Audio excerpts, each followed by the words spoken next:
Livro Um Guia para a Sabedoria Oculta da Kabbalah. Terceira parte. A Kabbalah, hoje. Você já sabe o que é a Kabbalah e como ela começou. Porém, de que modo ela se relaciona com o mundo atual? Nesta sessão, exploraremos as razões por trás das crises globais que estamos enfrentando, do ponto de vista cabalístico. Você deve estar se perguntando: o que eu vou ganhar com isso? Veja bem, também discutiremos o nosso papel no quadro global, e como podemos curar a nós mesmos, o ambiente em que vivemos, e o mundo como um todo. Lembre-se, somos todos uma única alma. O que acontece comigo, afeta você diretamente, assim, temos a capacidade de influenciar alguém, no outro lado do mundo. Esta sessão final, nos ajudará a entender como usaremos a Kabbalah, para tornar o mundo um lugar melhor. Capítulo 14, na Era Global. As notícias de que o mundo está em crise não são boas. E o pior de tudo, é que isso não significa que hoje não sejamos tão felizes ou seguros como antigamente, mas sim a sensação de que perdemos o controle. Parece cada vez mais difícil tornarmos o nosso futuro melhor. E essa é a crise verdadeira. Um ditado médico diz que um diagnóstico preciso é metade da cura, todo processo curativo depende disso. Neste capítulo, exploramos as raízes de nossa crise, e como curá-la. Ele introduz os conceitos, e os capítulos seguintes discutem mais detalhadamente as ideias apresentadas aqui, e a sua implementação na prática. Nossa bola de gude azul. Quando os mineiros escavam carvão na China, o ar na Califórnia fica poluído. Quando as emissões de carros americanos se dissolvem no ar, o gelo na Groenlândia derrete. E quando o gelo na Groenlândia derrete, o nível do mar se eleva, e os Países Baixos afundam. Tudo se resume a isso: somos parte da aldeia global, e nossas ações nos afetam mutuamente. Seja o que for. De todos os valores que apreciamos, um dos mais valorizados é a privacidade. Todos gostam de ter um pedaço de propriedade privada. Voltando ao capítulo 5, dissemos que existem 5 níveis do desejo: inanimado, vegetativo, animado, humano e espiritual. Também dissemos que havia uma só alma, chamada Adão, que foi quebrada em inúmeras partes, as quais foram revestidas por corpos físicos em nosso mundo. É por isso que existem tantas pessoas na Terra. Mas não importa quão distante nos sintamos uns dos outros, nós ainda somos aquela alma simples, Adão. Se uma célula cerebral não tem consciência de uma célula sanguínea, não significa que possa viver sem ela. Sem as células sanguíneas, que levam alimento e oxigênio ao cérebro, as células cerebrais morreriam, bem como as células sanguíneas. E nós também. Seja o que for, unidos venceremos e separados perderemos, porque já estamos unidos. Assumindo a responsabilidade. Considere isso: um recém-nascido não é responsável por nada. Como pode ser? Como ele não consegue pensar nas coisas e processá-las, como não entende o mundo que experimenta, o bebê não pode ser responsabilizado. Mas, uma criança maior, já é responsável por algo, mesmo que seja só para lembrar de pôr o sanduíche na merendeira, ou levar o cachorro para passear no final do dia. Um adolescente já é responsável por mais coisas, e de um adulto jovem, já se espera que assuma a responsabilidade total de sua vida. Quando crescemos e temos filhos, também nos tornamos responsáveis por outros. Mas, e se fôssemos responsáveis por todo ser humano na Terra? O que aconteceria se essa responsabilidade não fosse apenas pelas pessoas que estão vivas, mas também por todas as pessoas, animais, plantas e minerais, que já viverão desde o princípio da criação até a eternidade? Este é o significado da responsabilidade espiritual. Portanto, esta responsabilidade pode parecer um fardo pesado. Mas, e se ela não fosse uma consequência de algum professor malvado, querendo atormentar seus estudantes com uma tarefa que eles não pudessem executar? O que aconteceria se ela fosse simplesmente resultado do amor? Nós amamos nossos filhos. Portanto, a responsabilidade pelo bem-estar deles não apenas é natural, como bem-vinda. E se sentíssemos o mesmo tipo de amor e cuidado que sentimos por nossos filhos, pelo mundo inteiro e tudo que há nele, em relação a todas as criaturas que já viveram, que estão vivas, e que viverão, não importa quando no futuro. Esse imenso amor é a felicidade espiritual. A Kabbalah nos ajuda a experimentar esse imenso amor, e o torna inato em nossa natureza. Como uma unidade. Vocês se lembram como éramos no início? Primeiro havia Adão, uma única alma. Adão era uma alma boa, que só queria dar ao Criador. Mas ele julgou mal a sua capacidade de dar ao Criador, e esse erro lhe custou muito, e consequentemente, para nós. Ele quebrou. Sua alma quebrou em 600 mil pedaços, que ainda hoje continuam quebrando nos bilhões de pessoas que habitam o nosso mundo. Todas elas são minúsculos fragmentos da alma original. A beleza de tudo isso é que cada um de nós é tanto uma alma particular, como um pedaço no quebra-cabeça de Adão Arishon. Dentro de nós estão todos os pedaços dessa primeira alma, da mesma maneira que cada célula em nosso corpo contém toda a informação genética para se criar um novo corpo, idêntico, ou como uma parte de um holograma que contém a imagem inteira. Mas, para percebermos que somos uma só alma, devemos querer nos sentir assim. Esta regra simples funciona em toda a Kabbalah, e na espiritualidade, nenhuma coerção. Em outras palavras, você não recebe o que você não quer receber. As células em nossos corpos não pensam sobre o modo como trabalham juntas. Elas apenas agem como uma unidade. Nós não sobreviveríamos depois da primeira semana de gestação, se não fosse assim. De fato, a biologia fornece um modelo perfeito para aquilo que a Kabbalah descreve como a alma comum. Quando um bebê cresce no útero materno, as minúsculas células começam a se diferenciar, e algo maravilhoso acontece, elas começam a se comunicar, e a cooperarem mutuamente. Quanto mais se tornam diferenciadas, mais são forçadas a cooperarem. Uma célula hepática não pode fazer o que uma célula renal faz. Assim, o rim limpa as toxinas que o fígado não consegue, e o fígado cria células novas que o rim não consegue. Deste modo, ambas são diferentes, mas trabalham juntas, e o corpo se beneficia como um todo. O tempo de união. Como os nossos corpos, nossas almas podem trabalhar juntas. Podemos viver como unidades separadas, da mesma forma que existem criaturas unicelulares, embora saibamos que criaturas unicelulares estão na base da pirâmide da natureza. As criaturas que estão no topo da pirâmide são multicelulares. Cada célula em seus corpos executa uma só função, e todas colaboram para sustentar o organismo. Os cabalistas do passado atingiram a espiritualidade sozinhos, porque eram almas especiais com missões especiais, e portanto, tiveram conquistas grandiosas. Mas hoje é diferente. Agora que a Kabbalah é aberta a todos, e estudada por muitos, é certo que a maioria de nós não atingirá nada individualmente. Como uma unidade, porém, podemos ir muito mais além do que já fora anteriormente alcançado.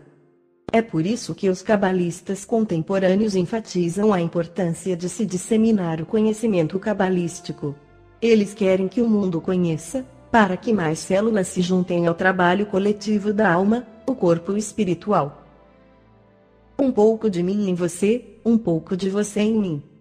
Muitos desdobramentos surgem do fato de que viemos de uma única alma quebrada.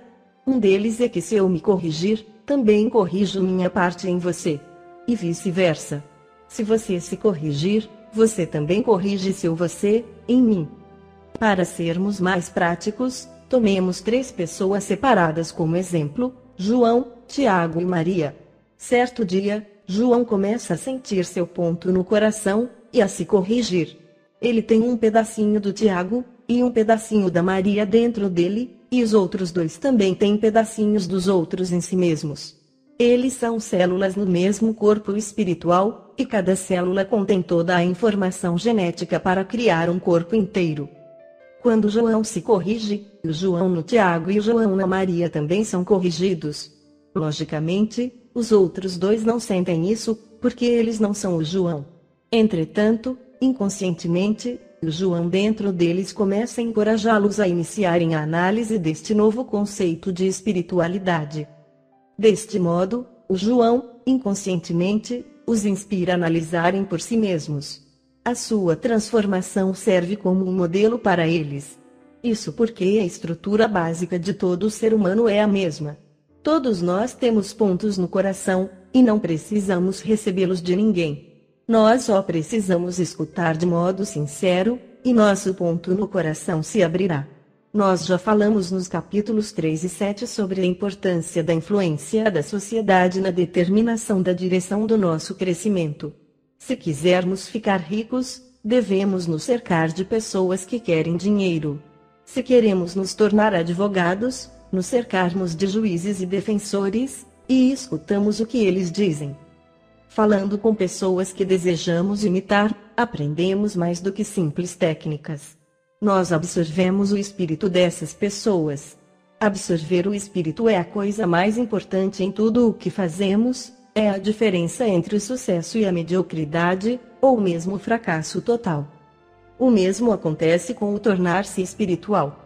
A melhor maneira de fazê-lo é se cercar de pessoas que desejam a espiritualidade. Todos nós temos mais desejos egoístas dentro de nós do que qualquer outra coisa, e só uma minúscula parte de espiritualidade, verdadeiro altruísmo, um ponto no coração. Portanto, se várias pessoas falarem comigo sobre a espiritualidade, eu fico inspirado e penso que todo mundo, menos eu, tem um monte de espiritualidade. Obviamente, isso não é verdade, mas tem o efeito de me fazer desejar a espiritualidade mais intensamente, acelerando assim o meu progresso.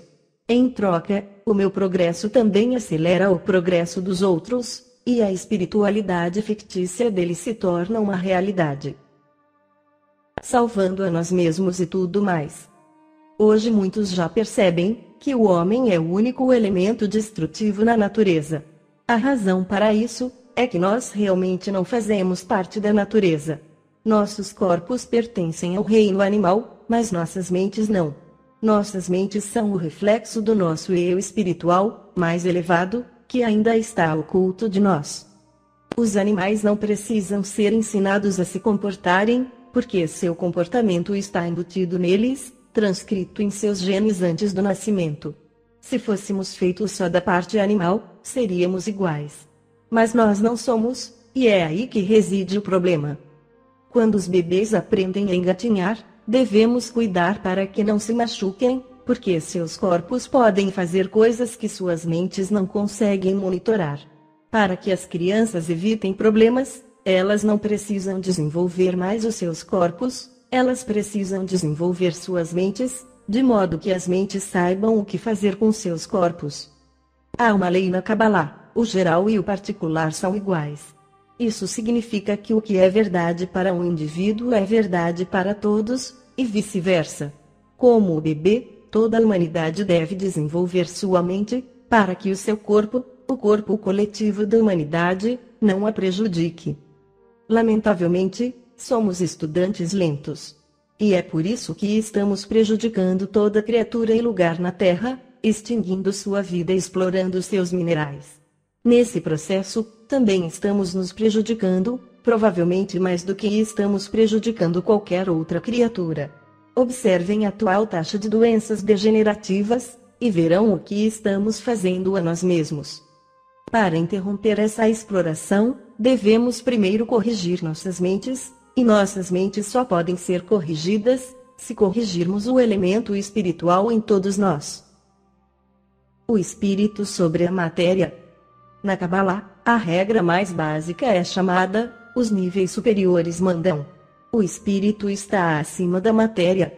Provavelmente, não há nenhuma disputa sobre isso. Assim, para mudarmos nosso mundo, devemos ir ao local que o corrompe, e esse local é a mente humana. Enquanto os humanos eram apenas animais sofisticados, o mundo estava bem. Ele não estava em perigo. Mas quando começamos a querer controlá-lo, quando começamos a desenvolver o nosso egoísmo, as dificuldades começaram, não só para nós, mas para todo o mundo. se corrigirmos nossos espíritos, nossos corpos agirão naturalmente, em harmonia com toda a natureza, e consequentemente, com o Criador. Assim, não teremos de nos preocupar em salvar animais virtualmente extintos. A natureza fará isso. Afinal de contas, ela tem feito isso por milhares de anos antes de surgirmos, e muito melhor do que nós. Na sequência do desejo. Há uma lei na Kabbalah: aquele que é superior a seu amigo, o seu desejo é maior do que ele mesmo. Isso significa que, por exemplo, se João possuiu um desejo maior que Tiago, seu desejo é maior do que ele próprio. Em outras palavras, no processo de correção, nós estamos sempre um passo atrás de nossos desejos. Esse é um processo premeditado. Não significa que nossos desejos cresceram. Eles apenas surgem um por um, do mais leve ao mais pesado. Quando eu termino de corrigir um desejo, surge o desejo seguinte. Você se lembra das Reshimot? Elas formam a sequência do desejo que leva à escada espiritual. É por isso que João, que corrigiu seu desejo anterior, é superior ao Tiago, que não corrigiu esse nível do desejo. Mas o desejo do João é maior do que o próprio João, porque o leva ao próximo nível. Mais sobre isso num instante. Desejos correndo à solta. Nós já dissemos que os desejos crescem de geração em geração. A nossa geração tem o pior e mais forte desejo da história da humanidade. Os cabalistas demonstram de forma clara o que pensam desta geração com as seguintes palavras: a face da geração é como a face de um cachorro. O desejo corre desenfreado, a ponto das pessoas simplesmente não encontrarem satisfação em nada, daí as elevadas taxas de depressão e violência na sociedade atual. Mas as pessoas desta geração não são simplesmente mais gananciosas que seus pais o foram. Hoje, pela primeira vez, há um desejo em saber como as coisas realmente funcionam para controlar a criação e igualar-se ao Criador. Esse também é o desejo de milhares de pessoas, e não só de um grupo seleto. Um número maior de pessoas não está se conformando com as respostas dadas pelos meios tradicionais. Elas querem descobrir por si mesmas, e realmente descobrir. Para elas, tomar a palavra de outra pessoa, simplesmente já não funciona mais. Essas pessoas precisam de um método para revelar o plano global, e esse método é a Kabbalah. A tecnologia quebra a sua promessa. Enquanto não estivermos usando o método, que pode satisfazer nosso desejo mais profundo, para conhecermos o projetista do mundo, e aprendermos com ele, como ele fez isso e por que, não estaremos felizes. Porém, como dissemos antes, quanto mais desejamos, mais desenvolvemos nossas inteligências para que nos forneçam o que queremos. A tecnologia não vai parar só porque temos um novo desejo. Entretanto, enquanto ela não for acompanhada pelo estudo dos mundos superiores, ela só nos fará sentir mal. Não há nada errado com a tecnologia em si. É que ela ficou saturada de esperanças que não pertencem a ela. Achamos que ela pode nos fazer mais felizes por tornar nossa vida mais rápida, fácil, excitante. Mas o que ela pode realmente fazer é nos mostrar, de forma mais fácil e rápida, que estamos interiormente vazios.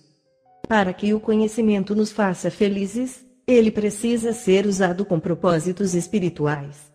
Quando fizermos isso, aquilo que soubermos revelará novas faces que nos farão ver o nosso mundo numa luz que nunca sonhamos que existisse. O mundo superior não é um lugar diferente, é uma diferente perspectiva. Um grande potencial. Levando em conta o que dissemos há pouco, sobre os desejos crescentes e o progresso científico, agora podemos começar a ver nossa situação atual de um ponto de vista espiritual. No passado, as pessoas não eram mesquinhas e egoístas como são hoje. O surgimento gradual das Reshimot é responsável pela mudança. Quando as Reshimot dos desejos menores surgem, elas não surgem como tais desejos mesquinhos. Atualmente, entretanto, estão surgindo as últimas e mais egoístas Reshimot. Mas isso não é uma coisa ruim. É uma alavanca para maiores realizações. Se fizermos as coisas direito, se canalizarmos esses desejos ferozes na única direção construtiva que existe, o céu, ou devemos dizer, paraíso, é o limite. Desejando a mão da filha do rei. Nós não conseguimos controlar quais desejos emergem, mas podemos controlar o que fazemos com eles, quando eles surgem. As pessoas ainda querem dinheiro, poder e conhecimento, mas elas também estão ficando frustradas e deprimidas, porque sob a superfície, na base de todos esses desejos, está a espiritualidade. As pessoas querem controlar tudo, querem saber tudo. Embora a verdade seja que a maioria de nós não sinta esses desejos. Entretanto, nós os possuímos, porque é da natureza humana querer tudo. A única razão para não os sentirmos é que somos bastante realistas para sabermos que nunca os teremos, de modo que os proibimos subconscientemente de emergirem. Em termos cabalísticos, isso é chamado, um homem não deseja a mão da filha do rei. Mesmo assim, sabendo que não posso ter a filha do rei, não significa que no fundo do coração, eu não gostaria de tê-la. Assim, surge a frustração.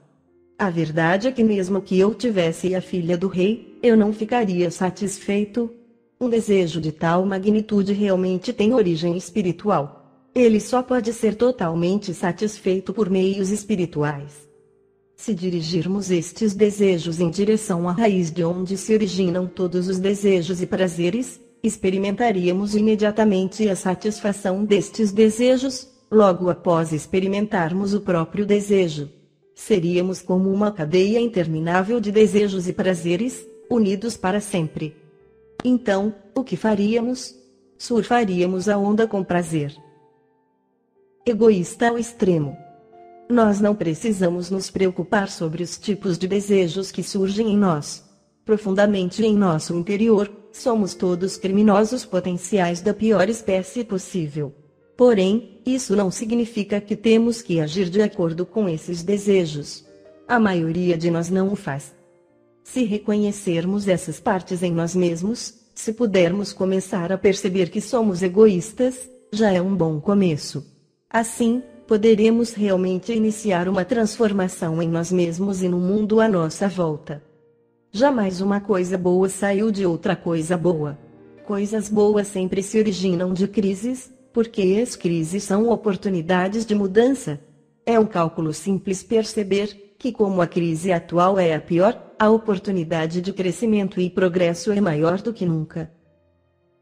Como começar a mudança? Agora, ficamos com uma só pergunta: o que eu preciso fazer? Essa é a beleza da Kabbalah. Você não precisa fazer nada, você precisa pensar.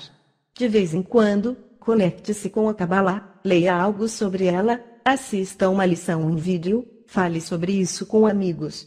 Isso é suficiente para começar a mudança. A natureza nos criou egoístas, e ela nos transformará. Mas para que a mudança aconteça, precisamos querer que aconteça. Isso é tudo o que precisamos nos preocupar, querer mudar. Em resumo, estamos todos conectados, e nos influenciamos uns aos outros para melhor ou para pior. Está na hora de crescer e assumir responsabilidades. Como estamos todos interrelacionados, como células num corpo, podemos transformar o todo transformando as partes.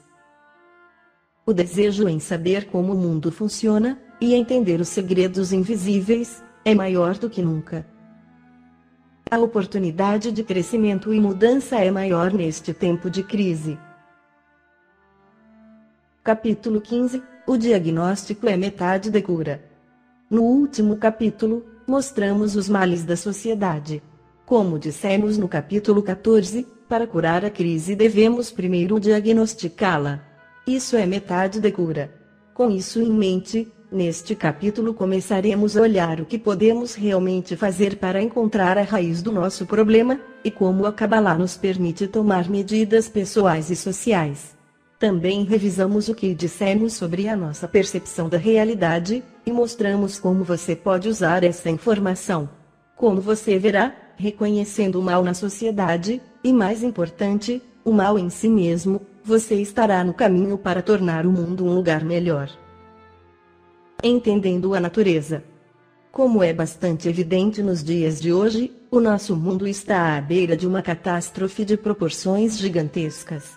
Para entender a origem da crise, vamos analisar os fundamentos da própria natureza. Comecemos com a natureza humana, vista do ponto de vista da Kabbalah. Dar, ou não dar. Em toda a natureza, somente os seres humanos se relacionam entre si, com intenções maliciosas. Nenhuma outra criatura prejudica, degrada ou explora as demais criaturas, diverte-se com a opressão ou desfruta da aflição dos outros, ou uso egoísta dos desejos humanos, com a intenção de se promover à custa dos outros, leva a um desequilíbrio perigoso com o mundo à nossa volta. O egoísmo humano é a única força destrutiva com a capacidade de destruir a própria natureza. O perigo para o mundo continuará até que mudemos nossa abordagem egoística em relação à sociedade. O egoísmo de uma parte leva à morte do todo. Observe do ponto de vista biológico. Se a célula de um organismo vivo começar a se relacionar egoisticamente com outras células, ela se torna cancerígena. Tal célula começa a consumir as células vizinhas, sem ter consciência delas, e das necessidades do organismo como um todo. A célula se divide, e se multiplica livremente, e finalmente extingue o corpo todo, inclusive ela mesma. O mesmo se aplica ao egoísmo humano em relação à natureza. Enquanto o egoísmo humano se desenvolver por si mesmo, separado do resto da natureza, e não como uma parte integrante dela, levará tudo à extinção, inclusive ele mesmo. As células só podem existir, desenvolver-se e multiplicar-se, interagindo uma com a outra, como um todo. Esta interação altruísta age em todos os seres, até mesmo nos corpos humanos com exceção da mente humana. O Criador nos deu a liberdade de escolha para que percebamos de forma plena a necessidade do altruísmo, e para que mantenhamos esta lei abrangente da natureza de forma voluntária, ou não. Como é bem conhecido nos meios de comunicação, a globalização nos forçou a vermos o mundo como um todo interdependente. Pode parecer uma banalidade dizer que estamos todos conectados, mas banal ou não, é verdade. Também é verdade que muitas das desgraças do mundo se desenvolveram devido à interconexão das sociedades. Da mesma forma se desenvolverão as soluções. Elas só ocorrerão através da coexistência de todas as partes da natureza, em que cada parte trabalha para sustentar o sistema inteiro. É evidente que o problema da humanidade é equilibrar os desejos excessivos de cada pessoa com a natureza, para se tornar uma parte integrante desta, e agir como um único organismo. Em termos cabalísticos, a tarefa da humanidade é se tornar altruísta. Fundamentos da natureza. O altruísmo é definido como cuidado pelo bem-estar do nosso amigo. Pesquisas sobre o altruísmo revelam que ele não somente existe na natureza, como é a própria base para a existência de toda a vida. Um organismo vivo é aquele que recebe de seu ambiente e dá a ele.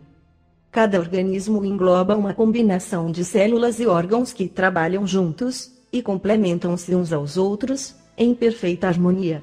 Neste processo, as células são obrigadas a conceder, influenciar e ajudar umas às outras. A lei da integração entre as células e os órgãos, conforme o princípio altruísta do um por todos, age em todo organismo vivo.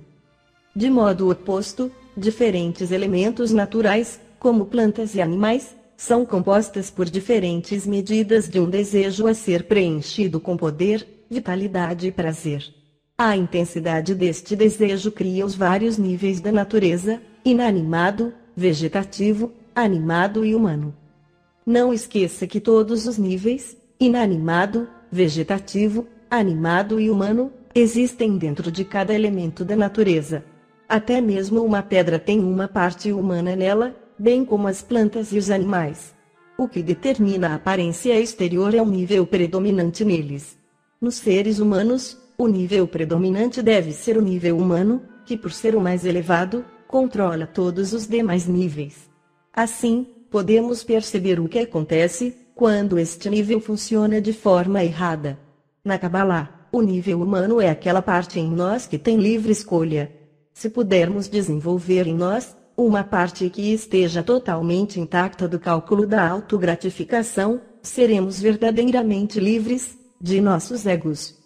Alcançando a unidade da natureza sob o princípio do um por todos, começamos a perceber a singularidade da humanidade e o seu lugar no mundo.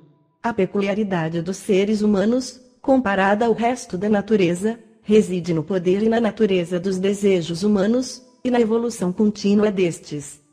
O altruísmo é a conexão para um propósito mais elevado do que o elemento individual no coletivo. Os desejos humanos são a força motivadora que empurra e desenvolve a civilização. O truque é usar a Kabbalah como um meio para transformar os desejos egoístas desenvolvidos em desejos altruístas. O que você vê é quem você é. Como usamos a Kabbalah para transformar o egoísmo em altruísmo? De um ponto de vista cabalístico, a primeira coisa a fazer é percebermos que a corrupção e o egoísmo que vemos no mundo à nossa volta são nossos reflexos interiores. Vejamos como. No capítulo 3, discutimos a natureza da percepção.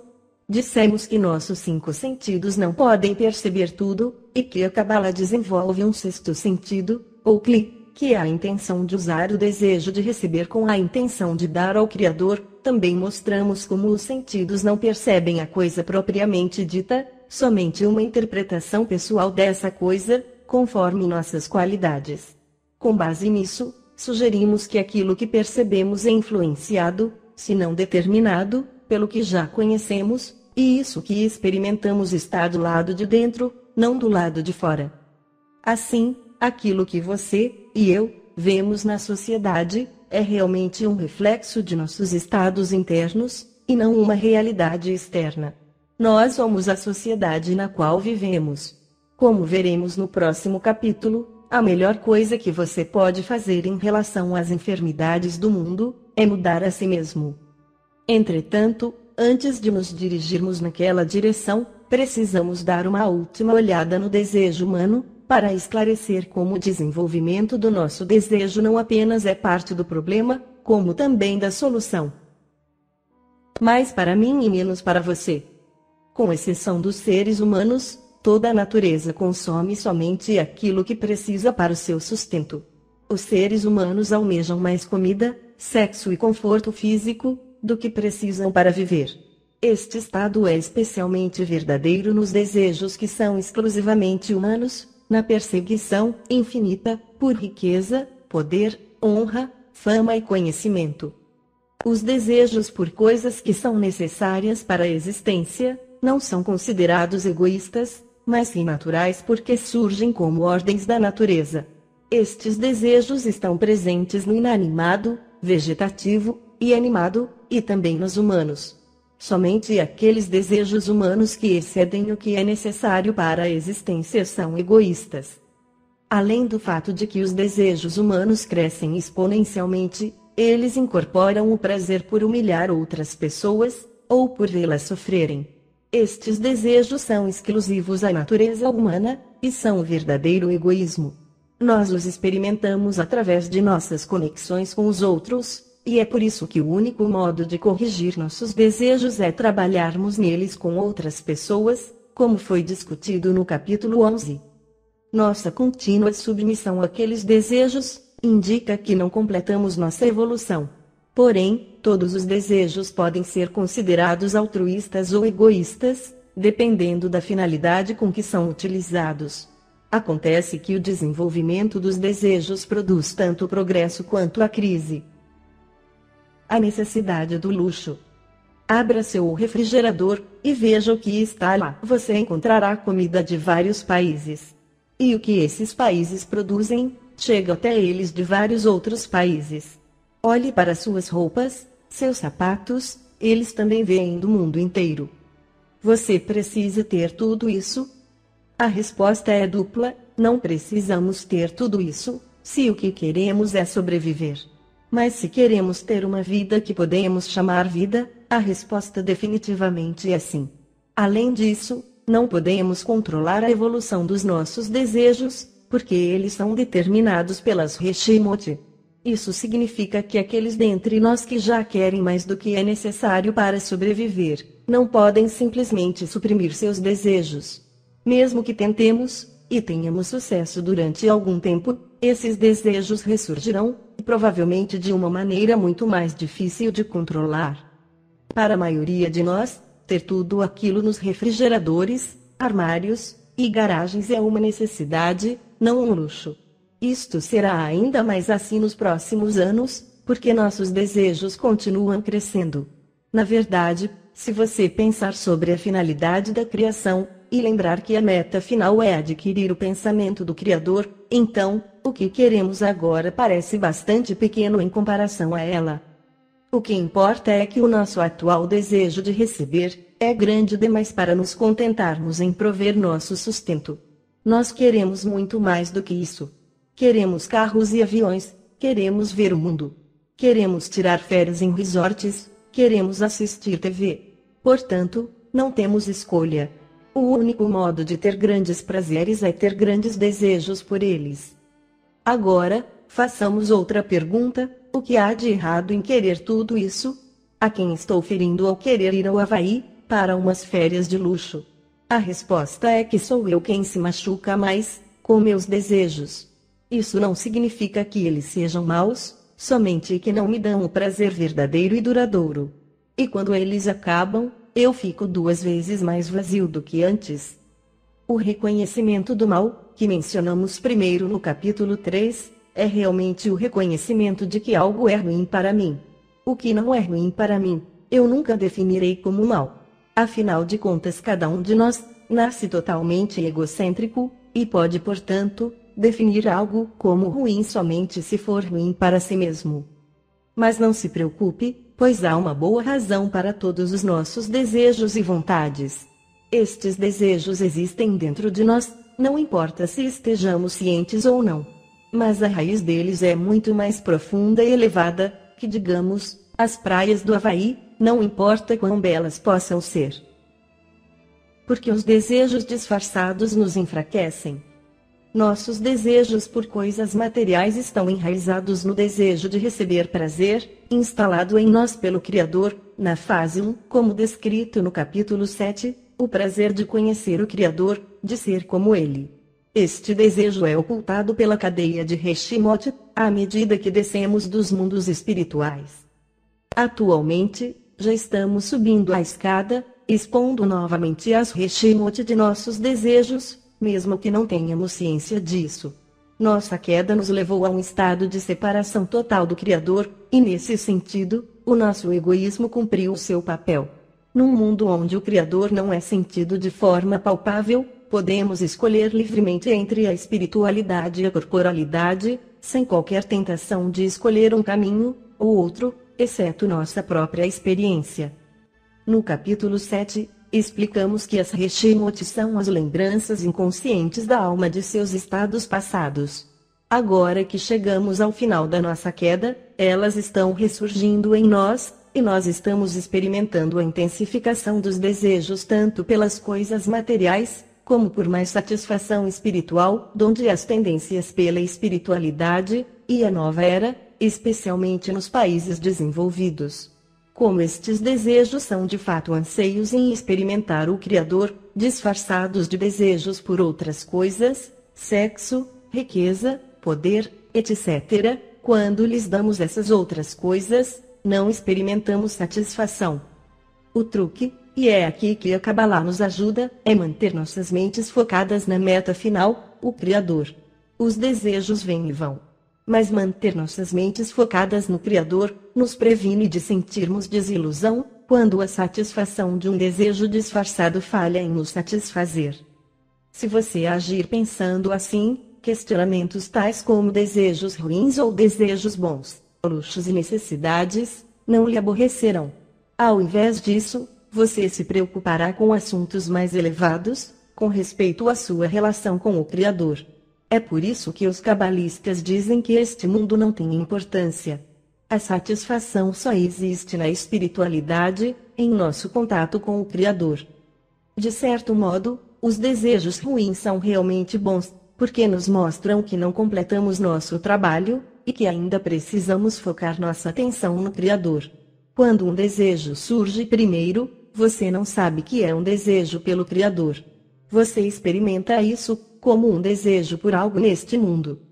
Só quando você se esforça em focar sua atenção no Criador, apesar de seus pensamentos mundanos, é que surge a verdadeira natureza de seu desejo, Reshimon. Nesse momento, você descobrirá que o desejo era de fato outra faceta do seu desejo pelo Criador. É assim que o trabalho espiritual funciona diariamente. Uma pirâmide harmoniosa. Se continuarmos focalizando o Criador, e não nossos próprios desejos, finalmente descobriremos, ao nos tornarmos como Ele.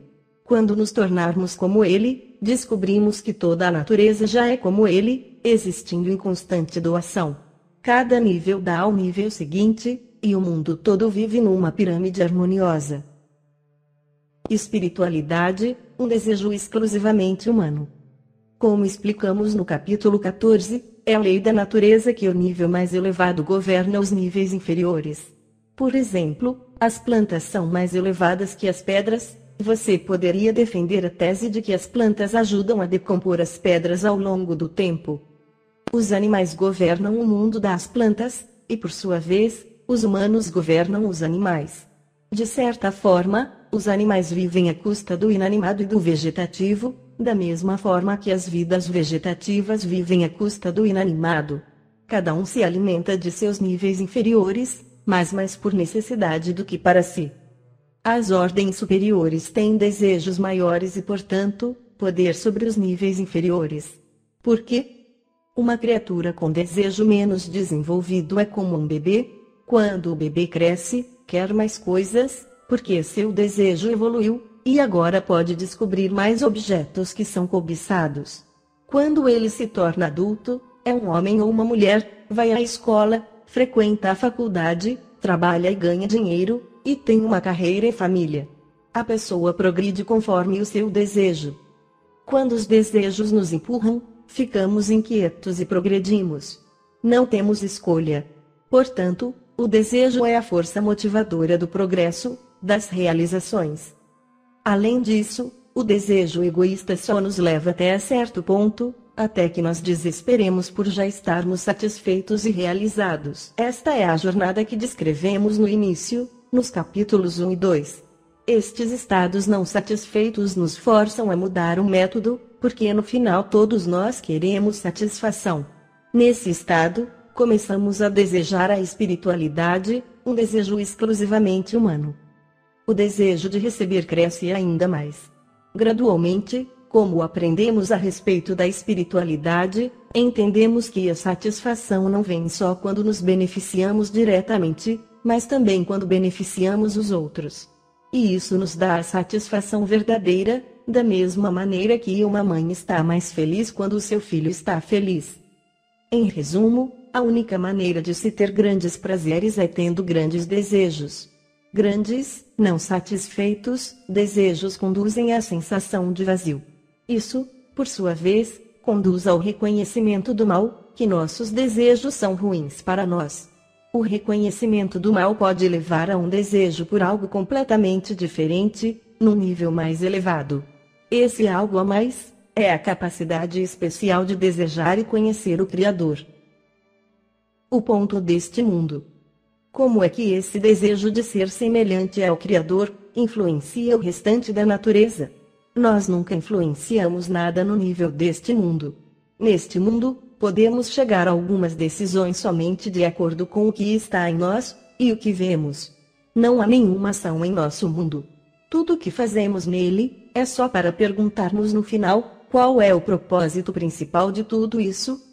Há um nível animal em nós, que quer uma casa, uma família, e tudo que o corpo necessita. Há um nível humano em nós, que quer dinheiro, honra e conhecimento. E há o Adão em nós, o ponto no coração, que tem um impulso para ser como o Criador. E este é o propósito de tudo isso. Precisamente, quando a pessoa tem um impulso de ser como o Criador, ela muda. Todos os outros níveis não conseguem mudar a si mesmos de forma alguma. Eles não podem fazer nada. Eles simplesmente existem do jeito deles. Somente os seres com um ponto no coração têm livre escolha. A livre escolha surge no ponto no coração. Quando surge a livre escolha, se nós a utilizarmos corretamente, nos tornamos semelhantes ao Criador. Essa é realmente a única escolha que temos, sermos ou não semelhantes ao Criador. Porque somente os seres humanos têm pontos no coração, somente eles podem ter livre escolha, e somente eles podem mudar. A correção começa quando a pessoa percebe que sua natureza egoísta é a fonte de mal, e o mecanismo da mudança. É uma experiência muito pessoal e poderosa, mas que invariavelmente leva a pessoa a querer mudar, para avançar em direção ao altruísmo e se afastar do egoísmo. Em resumo, os seres humanos são as únicas criaturas com a escolha de dar ou não dar. Se pudermos desenvolver a parte dentro de nós, que está totalmente intocada pelo cálculo de autogratificação, seremos realmente livres de nossos egos. A realidade reflete quem somos. Quando ela parece corrupta, é porque somos corruptos. A finalidade da existência deste mundo é o de levar-nos a perguntar: para que serve tudo isso? Capítulo 16. A correção começa comigo. É fácil olhar para os problemas do mundo e dizer: não há nada que eu possa fazer. Existe sim algo que você e eu possamos fazer. Até agora, aprendemos os fundamentos da Kabbalah, e que o ego, ou egoísmo, é o nosso problema. Os últimos 2 capítulos se concentram em como corrigirmos o nosso egoísmo. É lógico que para termos sucesso na correção do mundo, devemos primeiro corrigir a nós mesmos, que é o tópico deste capítulo. Descobrindo a estrutura unificada. Como já dissemos ao longo deste livro, a Kabbalah oferece um método no qual percebemos que aquilo que acontece no nosso interior é como experimentamos o mundo à nossa volta. Também mostramos a interligação de tudo na criação. Unir estas duas é a chave para a correção. No fim das contas, a sabedoria cabalística é muito simples: existe um desejo infinito de dar, que criou um desejo infinito de receber. Como o desejo de receber é infinito, quer receber o seu próprio Criador. Toda a história da criação descreve nossas tentativas de perceber que é realmente assim que as coisas funcionam. Enquanto nos sentimos separados dos demais, devemos nos esforçar para experimentar essa estrutura unificada dos desejos. Mas quando estivermos corrigidos, saberemos que somos uma única criação, e que corrigir a nós mesmos e corrigir a sociedade é a mesma coisa. Então, vamos começar desmontando o processo de correção em pedaços que consigamos trabalhar. Vivendo num barco sem criador. O que você faz afeta a todos, e vice-versa. Uma história cabalística do Rabino Shimon Bar Yochai nos convence perfeitamente disso. 2 pessoas estavam num barco, e uma delas começou de repente a fazer um buraco no fundo. Seu amigo perguntou: por que você está furando? O outro respondeu: o que te interessa? Eu estou furando debaixo de mim, não debaixo de você. Como toda a humanidade está conectada num único sistema, os egoístas e responsáveis sujeitam a si, e os demais ao sofrimento. A transformação ativada pela Kabbalah é que nos faz perceber os egoístas e responsáveis em nós mesmos, transformando-os em adultos responsáveis e altruístas em termos cabalísticos. Volte ao capítulo 3 e lembre que o Criador criou uma única alma, Adão Arishon. Depois, no capítulo 8, aprendemos que Adão caiu e sua alma se dividiu em 600.000 partes. Desde então, estamos tentando recompô-las juntas. Mas, para que o Adão se torne semelhante ao Criador, ele deve fazer algo que o tornará semelhante ao Criador, deve se ocupar da doação. O Adão, você e eu, está numa situação difícil. Se ele doar porque o Criador o obriga, não é considerado que ele está doando, mas sim que o Criador o está forçando a fazer isto. Para fazer com que o Adão alcance um estado em que queira doar, porque a qualidade de doar é em si mesma do mais alto valor, sem qualquer pensamento seu, o Criador deve estar oculto. Devemos sentir que vivemos num mundo sem Criador, sem o controle e o governo do alto. Devemos achar que tomamos todas as decisões sozinhos, e chegamos a todas as conclusões, inclusive a conclusão de que a qualidade de dar é realmente a qualidade mais valiosa. Nós recebemos a ocultação do Criador e a sensação de que estamos em contato com outras pessoas. Como o Criador, a qualidade de dar está oculto, nós somos egoístas, e as odiamos, e elas nos odeiam. Mas ao mesmo tempo, somos dependentes delas e elas são dependentes de nós. É exatamente isso que a globalização tem demonstrado a nós, de forma tão clara nos últimos anos. Portanto, como podemos reconciliar nossa atitude para com a sociedade, em que por um lado precisamos dos outros, e por outro, os odiamos e queremos explorá-los? O Criador nos colocou entre duas forças, onde temos a oportunidade de observar como escolheremos.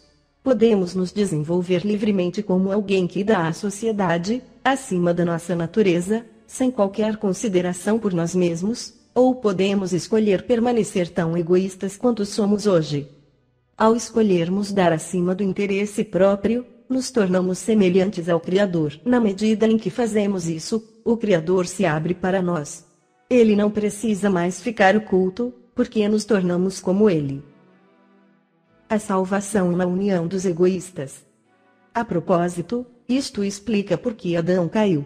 Primeiro, tivemos que ser criados como uma criatura única, depois fomos separados em indivíduos egoístas, distantes e desprendidos, porque este é o único modo de percebermos a nossa completa oposição ao Criador. Existem muitos outros, como nós, em volta. A alma de Adão, que era una, dividiu-se numa multidão de almas, ou corpos, para dar a cada um de nós a oportunidade de determinarmos a nossa atitude, e escolhermos querermos ser como o Criador. A alma original era muito pura, quando o Criador a criou com desejos muito pequenos. Para receber todos os prazeres que o Criador quer dar, a pessoa deve ter um desejo de receber infinito, desproporcional. A alma original tinha isso, mas inconscientemente. Estes desejos tiveram que se tornar conscientes e perceptíveis. Além disso, a criatura teve que sentir que estes desejos eram egoístas, o que exigiu que ela se quebrasse ou dividisse, por várias razões. Primeiro, é impossível corrigir um desejo de receber tão poderoso, se houver só uma pessoa. O Criador dividiu Adão, de forma que cada pessoa pudesse corrigir o pequeno egoísmo interior. E mais, o Adão se dividiu para ter outras pessoas com quem trabalhar. Você, e eu, precisamos nos unir com outras pessoas egoístas como nós, para nos tornarmos semelhante ao Criador. Finalmente, num estado de depravação, podemos reconhecer a natureza insignificante, limitada e sem esperança do nosso egoísmo. Podemos então desenvolver um desejo de união, para transformar nossa natureza no oposto, a natureza altruísta. Agora que você sabe a explicação cabalista da história de Adão, o que você faz? Os outros estão lhe tratando do modo como você os trata, porque eles são reflexos de sua atitude em relação ao mundo. Como exploramos o mundo e o tratamos mal, pensamos que é assim que o mundo está nos tratando. O enredo da realidade em nosso cérebro é negativo. É por isso que a realidade parece negativa para nós. Obviamente, isso faz com que o nosso mundo pareça ameaçador e inseguro. Nesse estado, o único meio de restabelecermos a segurança e a confiança é concordando, unanimemente, em corrigirmos nossos desejos egoístas. É por isso que estamos descobrindo que simplesmente para existirmos, precisamos uns dos outros. Além disso, devemos ser bem tratados por todos, ou não seremos capazes de escapar da ameaça de destruição. Quando percebermos que não temos nenhuma escolha, se não tratarmos bem uns aos outros, decidiremos que temos que amar nossos semelhantes, e pediremos por este poder do alto. Este poder virá do Criador, da luz superior, e alcançaremos a correção. É nisso que reside o otimismo inato da Kabbalah. Uma cadeia de almas. Portanto, estamos todos compartilhando a vida exatamente como as células do corpo, onde cada uma depende da vida do organismo inteiro. Se as outras almas pensarem em você, você viverá. Se elas não pensarem em você, você morrerá. Essa lei é a condição para a vida espiritual, como também para a vida física. Atualmente, somos considerados espiritualmente mortos, nossas almas atuais são chamadas almas animadas. A alma animada refere-se a nossas vidas neste mundo, num estado de separação do Criador. Tudo que sentimos e experimentamos nesta vida, contanto que não adquiramos uma tela, e desenvolvamos o primeiro CLI espiritual, é considerado parte da alma animada. Ela existe enquanto vivemos neste mundo, e desaparece quando morremos. Mas ela está longe da alma a que os cabalistas se referem, quando escrevem sobre as almas no Zohar, e outros livros. Para se ter essa alma, devemos primeiro decidir que queremos a nossa alma, que queremos a vida eterna, e que queremos ser semelhante ao Criador. O Rabino Yehuda Ashlag escreve que todas as pessoas ao longo da história são na verdade uma grande cadeia de almas. Para perceber e experimentar esta unidade da humanidade, você deve ter uma alma eterna que esteja conectada ao Eterno, ao Criador. É desse tipo de alma que os cabalistas estão falando. Agora você percebe por que a sua correção pessoal está tão conectada à correção de todos. Todas as almas estão unidas. Aqui está a nossa própria responsabilidade de escolher. Nós temos que decidir que queremos nossas almas, e devemos construir nossas almas sozinhos, junto com as demais almas. Na linguagem cabalística, dizemos que as almas estão conectadas, integradas no único corpo. Para que cada alma propicie o que as demais almas precisam, todas devem se entender mutuamente, e perceber que estão integradas nos desejos das outras. Em outras palavras, em sua alma, você deve estar incluído nos outros desejos das outras pessoas, de modo que você possa lhes proporcionar o que elas querem. Cada célula do corpo faz exatamente isso, ela sente o que o corpo exige dela. No nível pessoal, você deve saber o que os outros precisam de você, e fornecer o que eles precisam. Deste modo, você se torna como um corpo completo. Você contém o desejo dos outros dentro de você, por causa do seu amor por eles, e você quer o que eles precisam. Quando você trabalha com os outros dessa maneira, sente que pessoalmente cresceu muito. Assim, você pode dar a eles o que eles precisam, e se torna uma grande criatura, única e unificada, mantendo-se oposta ao Criador.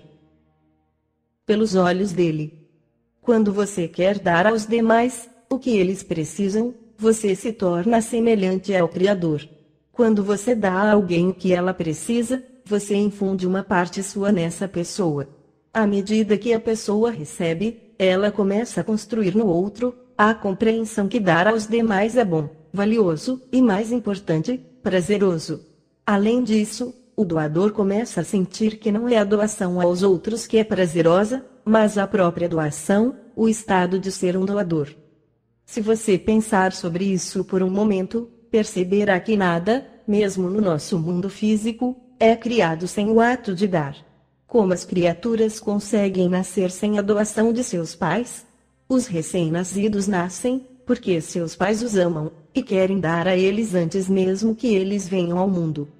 Isso nos convence de que, se este mundo existe, significa que o seu Criador o ama. Se nós também queremos amar o mundo, precisamos aprender a vê-lo com os olhos dele, além do nosso egocentrismo. Se você quer dar às pessoas o que elas precisam, você começa a ver o mundo com os olhos do Criador, e assim alcança o propósito da criação, adquirir o pensamento do Criador. Quando você dá, porque dar, é meritoso aos seus olhos, sem qualquer benefício direto ou indireto da doação, considera-se que suas ações são do seu próprio livre-arbítrio. A doação não é para você, mas para o propósito de dar. Logicamente, nenhum ato fica sem recompensa, porque, como explicamos, o Criador quer dar para nós, mas a recompensa por gostar de dar é aparentemente separada da doação em si. É a revelação do doador, o Criador. Em outras palavras, a recompensa por agir como o Criador é descobrir o Criador e o motivo no qual ele faz o que faz. Através disso, você alcança a correção final e o propósito da sua criação. A chave de todo o processo está na mudança do pensamento e da consciência. Você não precisa mudar nada no mundo, exceto sua própria atitude para com as demais almas, as demais pessoas. É por isso que a afirmação, amar ao próximo como a si mesmo, é suficiente para corrigir o mundo. Não há outra maneira de influenciar e mudar o mundo. Meu egoísmo é minha própria ruína. No capítulo anterior, dissemos que o egoísmo é o motor da mudança. Quanto maior o seu desejo, mais evoluído você é, porque quando quer mais, também pode receber mais. Você pode ter mais êxito, porque o seu desejo de receber lhe dirige e lhe dá a força para conseguir o que você quer. Tal pessoa é mais forte, devido à sua força de vontade mais forte. Como os desejos são naturalmente egoístas, eles são inicialmente mal intencionados. No final, isso também é ruim para você. Se você só se importa consigo mesmo, você se desconecta dos demais, e assim, não consegue se realizar. A sensação de autorrealização depende da existência dos outros. Assim, se eu sou egoísta, eu não consigo me conectar com os demais, e se eu não me conecto com os outros, eu não aproveito. O meu egoísmo se tornou a minha própria ruína. Isso me deixa pobre, deficiente e sofrendo. Como eu tenho um grande desejo de receber, estou constantemente perseguindo prazeres, mas ainda estou constantemente vazio. Este é o estado que, como dissemos, leva a uma crise espiritual. Você percebe que não pode continuar vivendo assim, e entende que deve mudar algo em sua vida. O seu ponto no coração desperta, e nesse estado, todo o mal em você pode se transformar em bem. Todos cresceram. Consequentemente, o desejo leva a uma escolha, que na verdade, não é uma escolha. Se nós somos tão dependentes uns dos outros, devemos nos importar com eles e cuidar deles, mesmo que os odiemos. Para sobrevivermos e nos corrigirmos, devemos cuidar daqueles que odiamos.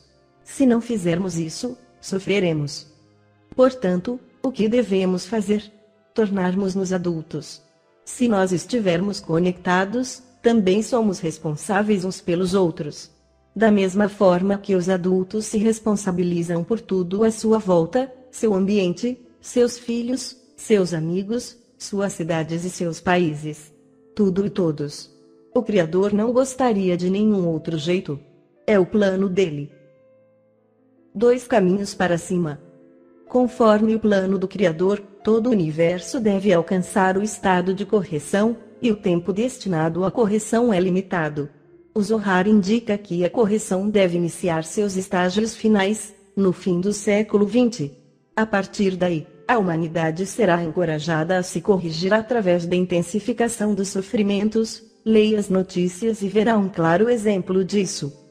Reconhecer o propósito da criação, e conhecer o método da correção, permitirá com que você se aproxime do objetivo de forma consciente. Essa é a chave, e ela é mais rápida do que o sofrimento, que de qualquer forma nos alcançará por trás. Ao invés do sofrimento, temos a oportunidade de sentirmos satisfação e inspiração enquanto ainda estamos no caminho da correção. Você se lembra do capítulo 7, de que modo a Kabbalah fala de um período de tempo para a correção final? O caminho da correção final pode demorar, mas ocorrerá mais cedo ou mais tarde. Além disso, a alma deve atravessar esse processo. Nenhuma de suas experiências na vida desaparecem. Elas são armazenadas dentro do seu desejo, e os desejos são eternos, eles passam de uma geração a outra, de uma encarnação a outra. Na próxima vez que você nascer, como descrito no capítulo 11, o seu desejo guardará o registro de tudo que você fez em relação ao Criador. É assim que as Reshimot fazem o seu papel. Tudo aquilo que você fez dentro do seu desejo egoísta está armazenado numa caixa, que eventualmente lhe dá o reconhecimento do mal. Até que essa caixa esteja completamente cheia, e até que você corrija todo o seu mal, você continuará retornando a este mundo. Da próxima vez que você aparecer neste mundo, esta caixa conterá o que você ganhou no ciclo atual. Os pequenos passos que você dá acumulam, e eventualmente rendem frutos. No fim das contas, Cada passo leva à elevação espiritual, mas você deve experimentar o caminho de forma prazerosa e excitante, ou dolorosa e agonizante. Você tem uma escolha na matéria, e a última sessão neste capítulo explicará como. Tome o caminho curto, ele é rápido e fácil. Você pode avançar em direção à compreensão de que o egoísmo é a raiz do mal, através de um longo caminho, ou do caminho mais curto e prazeroso da correção. Além disso, o caminho do sofrimento não é um caminho, mas sim o espaço de tempo necessário para a compreensão de que você precisa avançar no caminho curto. Mesmo assim, tão logo uma medida suficiente de sofrimento tenha sido acumulada, você compreende que há uma vantagem maior na correção do que no sofrimento, você se esforça em mudar. Ao invés do caminho longo, há um caminho curto e fácil para a correção. Ambos os caminhos são os mesmos, mas no caminho curto não há fases de sofrimento, apenas progresso constante. Entretanto, no caminho longo há sofrimento em quase todos os níveis. A sabedoria cabalística é um guia para o caminho curto. Ela lhe diz sobre todos os estados e lhe ajuda a atravessá-los facilmente, com um estímulo suave. Você pode adquirir conhecimento sobre a estrutura do mundo, sua causalidade e propósito, antes que você se depare com a aflição. Através desse conhecimento, você acelera a compreensão de que o egoísmo é mau, evita a necessidade de perceber o mal no egoísmo, sob a ameaça de aniquilação. Embora pareça que estamos livres para fazer o que nos agrada, na verdade, seguimos os comandos de nossos genes, e aderimos à influência do ambiente social. Essas influências e comandos determinam todos os nossos valores, mostrando-nos quão proveitoso é ser poderoso e próspero. Nós trabalhamos duro toda a nossa curta vida, apenas para ganharmos o reconhecimento da sociedade, do quão exitosamente mantemos seus valores. No fim das contas, não vivemos para nós, mas nos esforçamos em achar graça aos olhos de nossos filhos, nossa família, nossos conhecidos, e a sociedade em geral. Certamente, o êxito na resolução da crise depende da transformação dos valores da sociedade. Esse é o tópico do próximo capítulo. Em resumo, o Criador criou um barco sem criador, e devemos mantê-lo flutuando. Somente se nós, egoístas, nos unirmos, sobreviveremos. O Criador criou o mundo com amor. Ser como o Criador significa amar o mundo da forma que ele o amou, e vê-lo através dos olhos dele. Existem dois caminhos para se alcançar a espiritualidade, o rápido e prazeroso, usando a Kabbalah, ou o lento e doloroso, sem a Kabbalah. Capítulo 17, agora, todos juntos. A Kabbalah engloba aspectos pessoais e sociais. Como discutimos no último capítulo, todos nós somos partes da mesma alma coletiva. O capítulo atual explica como as correções pessoais apresentadas no capítulo anterior fluem através de nossas conexões diretamente para a sociedade. No final, a correção individual que descrevemos no capítulo 16 só será completa quando englobar uma conexão recíproca com toda a humanidade. A altura da criação. Recorde o capítulo 15, onde dissemos que a fonte de todo o sofrimento mundial é resultado de nossa oposição em relação ao restante da natureza. As demais partes da natureza, inanimado, vegetativo e animado, seguem as ordens da natureza de forma instintiva e definitiva. Somente o comportamento humano nos coloca em contraposição com a natureza inanimada, vegetativa e animada. Como a humanidade está no topo da criação, as demais partes da natureza dependem de nós. Através da nossa correção, as demais partes da natureza, ou universo inteiro, se elevarão ao seu nível inicial e perfeito, em unidade total com o Criador. Efeito dominó. Como dissemos, o Criador nos trata como um ser único e unificado. Nós tentamos alcançar nossos objetivos de forma egoísta, porém, nos dias de hoje, estamos descobrindo que os nossos problemas só serão resolvidos de forma coletiva e altruísta. Quanto mais consciente nos tornarmos do nosso egoísmo, mais desejaremos usar o método da Kabbalah, para mudar a nossa natureza para o altruísmo. Nós não fizemos isso quando a Kabbalah surgiu pela primeira vez, mas podemos fazer agora, porque agora sabemos que precisamos dela. Os últimos 5.000 anos de evolução humana têm sido um processo de se experimentar o método, examinando os prazeres que ele fornece, esgotando e trocando por outro. Os métodos surgiram e desapareceram, e nós nos desenvolvemos de forma mais próspera, mas não mais felizes. Agora que o método da Kabbalah surgiu com força, voltado para corrigir o nível mais elevado do egoísmo, já não precisamos mais trilhar o caminho da desilusão. Podemos simplesmente corrigir o nosso egoísmo mais perverso através da Kabbalah, e todas as outras correções surgirão como um efeito dominó. Durante essa correção, podemos sentir satisfação, inspiração e alegria.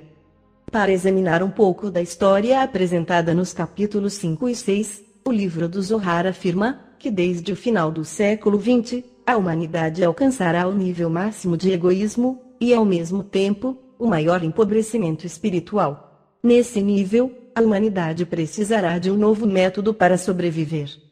Dessa forma, de acordo com o Zohar, será possível revelar a Kabbalah como o método da ascensão moral da humanidade até a semelhança com o Criador. É por isso que a Kabbalah é revelada à humanidade nos dias de hoje. A humanidade não é corrigida por todos de uma só vez. Pelo contrário, a correção da humanidade ocorre na medida em que cada pessoa percebe sua crise pessoal e geral, como foi tratado no último capítulo. A correção começa com o ser humano percebendo que sua natureza egoísta é a fonte de todo o mal.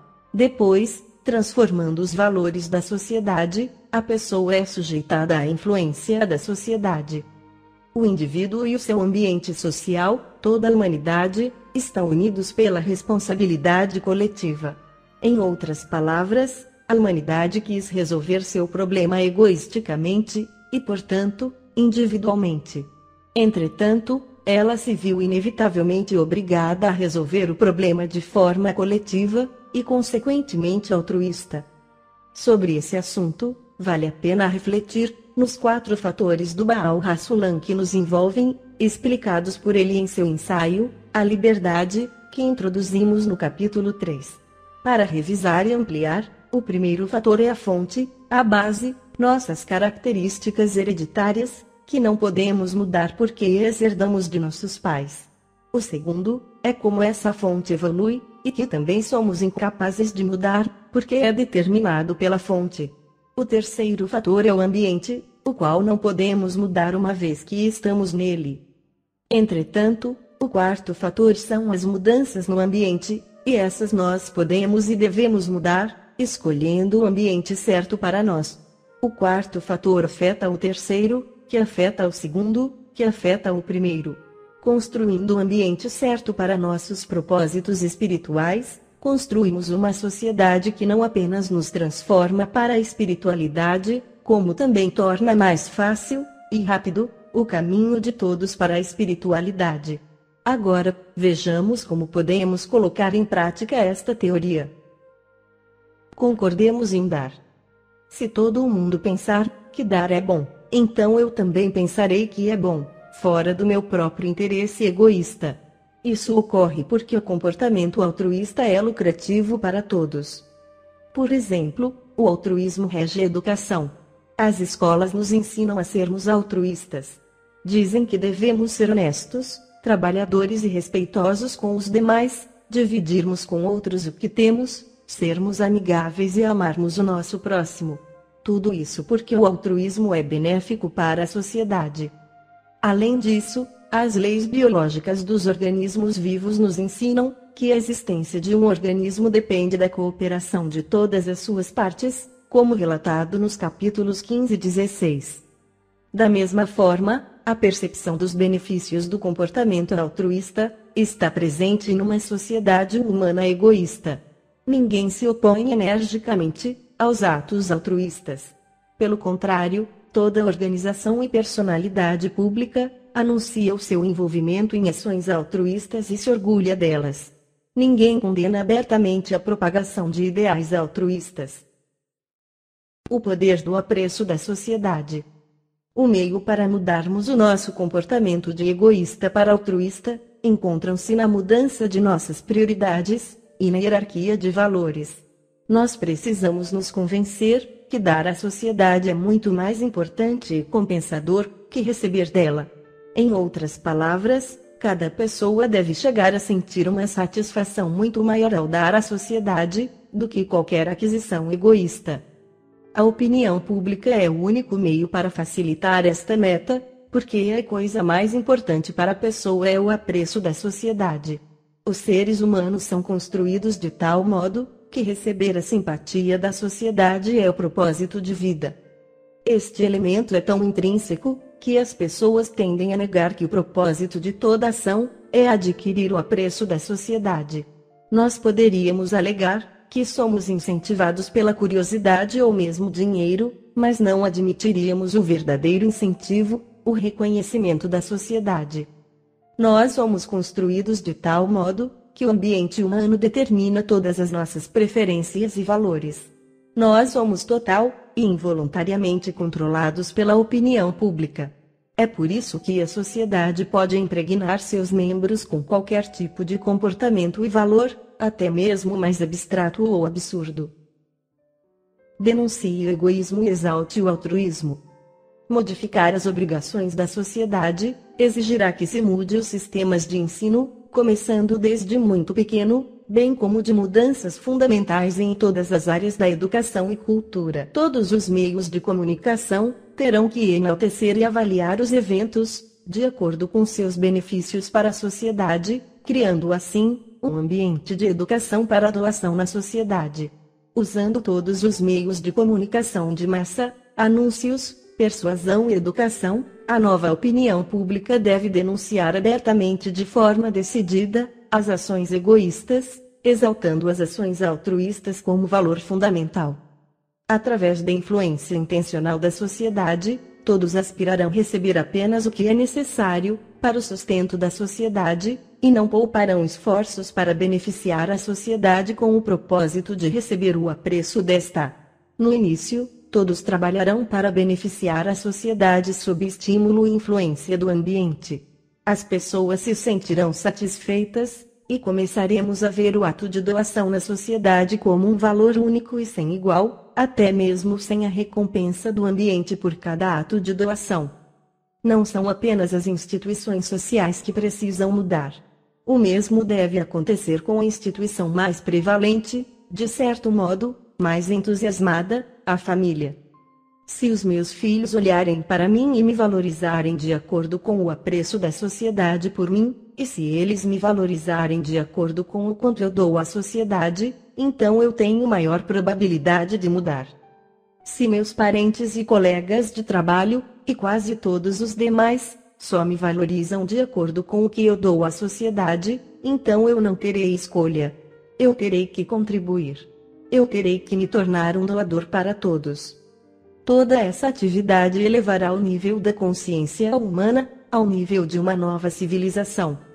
O Rabino Ashlag se comprometeu apaixonadamente àquela visão social de longo prazo, à medida que ela emergiu da sua compreensão da tradição cabalística. Escreve Michel Denheimer, na Luminária Moderna, ele percebeu a humanidade como uma entidade única, física e espiritualmente interdependente, e acreditou que só um sistema econômico que reconhecesse isso poderia libertar a humanidade e catalisar uma era de esclarecimento coletivo. Desenvolvendo uma comunidade baseada no amor entre seus membros, e uma sociedade fundada na justiça econômica, Denheimer escreve, a Kabbalah fornece um foco na consciência individual e a correção da sociedade e do mundo. A contribuição do Rabino Ashlag é um conceito de justiça social baseado na ciência espiritual da Kabbalah. Entendendo a Torre de Babel. Antigamente, os seres humanos não eram tão egoístas com relação à oposição à natureza. Eles sentiam a natureza e seus companheiros de forma recíproca. Esta era a linguagem de comunicação deles, a qual, na maior parte, era uma linguagem silenciosa, semelhante à telepatia num certo nível espiritual. Porém, o egoísmo crescente separou os seres humanos da natureza. Em vez de corrigir a oposição, eles pensaram que poderiam atingir o Criador egoisticamente, e não pela correção. Como resultado, deixaram de perceber a natureza, e os seus companheiros deixaram de amar, e começaram a se odiar uns aos outros. Isto nos separou, e em vez de sermos uma nação, nos dividimos em várias partes. O primeiro nível do desenvolvimento egoísta é marcado pelo que chamamos alegoricamente, construindo a Torre de Babel. Na história de Babel, você pode recordar, as pessoas, como resultado do egoísmo crescente, aspiravam a alcançar o Criador, alegoricamente demonstrado pela construção de uma torre cujo topo alcançasse o céu. A humanidade falhou em dirigir o seu egoísmo crescente para a conquista das forças governantes, porque este método de conquista exigia que restringíssemos o egoísmo, e nós não fizemos isso. O crescente egoísmo das pessoas as fez parar de sentir umas às outras, de sentir a conexão espiritual, a telepatia estava quebrada. Como elas conheciam o Criador do nível egoísta anterior delas, agora também queriam explorá-lo. Esse é o significado de construir uma torre que alcance o céu. Como resultado do egoísmo, elas deixaram de se entender, e a oposição delas em relação à natureza, as separaram da mesma e do Criador, fazendo com que se dispersassem. Nós podemos ter compensado isto com o desenvolvimento tecnológico. Mas fazendo isso, só aumentamos a nossa separação mútua, e o nosso afastamento da natureza, o Criador.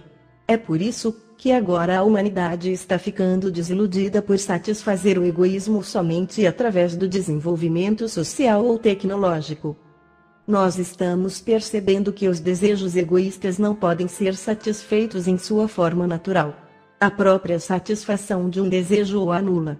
Como resultado, o desejo já não é sentido da mesma maneira que a comida reduz a sensação de fome, e junto com isto, o prazer de comer é gradualmente extinguido.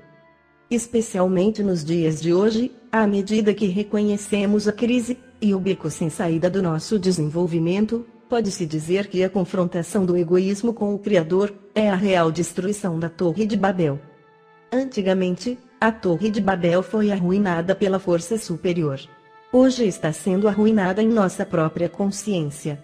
Nós estamos num ponto de separação semelhante ao que aconteceu no tempo de Babel, com a exceção de que agora estamos conscientes de nossa situação. De acordo com a sabedoria cabalística, a crise global é o começo da conexão renovada de toda a humanidade, numa civilização nova e unida. Está na hora dos membros da única nação humana se reunirem num povo unido. A realização espiritual concede um caminho, e quem sabe, uma verdade inesperada. Percepção aumentada. Quanto é 1 mais 1? A resposta é Ein Sof, infinito. Cada um de nós está integrado com todo mundo, e por isto, podemos simular uma sociedade trabalhando somente com uma pessoa. Isto em termos, simula a nossa relação com o Criador. A recompensa é enorme. Realmente, há um bônus especial no altruísmo. Pode parecer que a única mudança será colocar outros diante de nós mesmos, mas realmente há benefícios bem maiores. Quando começamos a pensar nos outros, nos tornamos integrados com eles e eles conosco. De fato, cada um de nós é Ein Sof. Porém, sem uma sociedade que lhe ajude a se corrigir, como você sentirá isto? Se você se lembrar de uma das regras básicas da Kabbalah, de que o todo e a parte são os mesmos, sua vida será muito mais fácil. Você será capaz de trabalhar no todo, sociedade, sabendo que está trabalhando realmente em você, e isto tornará muito mais fácil a sua correção. Pense deste modo, hoje existem aproximadamente 6,5 bilhões de pessoas no mundo. E se em vez de termos 2 mãos, 2 pernas, e um cérebro para controlá-las, você tivesse 13 bilhões de mãos, 13 bilhões de pernas, e 6,5 bilhões de inteligências para controlá-las? Confuso? Na verdade não, porque todos esses cérebros funcionariam como um único cérebro, e as mãos funcionariam como um único par de mãos. A humanidade funcionaria como um organismo, cujas capacidades fossem aumentadas 6,5 bilhões de vezes. Afinal de contas, há muito mais do que 6,5 bilhões de células em nosso corpo, mas ele ainda funciona como uma unidade. Então, se um único corpo pode fazer isto, por que não toda a humanidade? Além de se tornar um super-homem, aquele que se tornasse altruísta, receberia o presente mais desejável de todos, a onisciência, ou a recordação total e o conhecimento pleno. Como o altruísmo é a natureza do Criador, adquirindo igualamos nossa natureza com a dele, e começamos a pensar como ele. Começamos a saber por que tudo acontece, quando deveria acontecer, e o que fazer se queremos que aconteça de forma diferente. Na Kabbalah, esse estado é chamado equivalência de forma, e alcançá-lo é o propósito da criação.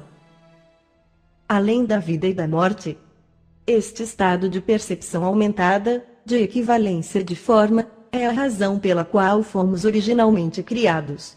É por isso que fomos criados unidos, e posteriormente quebramos, de forma que pudéssemos nos unir novamente.